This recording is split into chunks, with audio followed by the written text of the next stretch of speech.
Tentara Israel mengalami kelelahan akibat perang yang terus berlangsung di Gaza.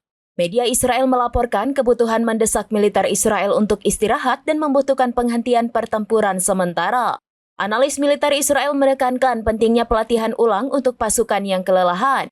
Dikabarkan pasukan cadangan IDF yang dijadwalkan memasuki Gaza pada Jumat 17 Januari 2025 tidak dikerahkan sesuai rencana.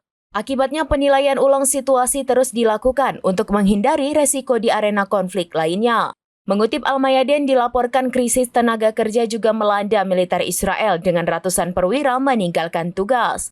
Surat kabar Israel Hayom melaporkan 500 mayor mengundurkan diri dalam 6 bulan terakhir. Diketahui keputusan tersebut dapat mengguncang Israel di tengah meningkatnya tantangan keamanan. Sementara militer Israel juga kesulitan merekrut tenaga untuk membangun kerangka tempur tambahan.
Download Tribun X sekarang, menghadirkan lokal menjadi Indonesia.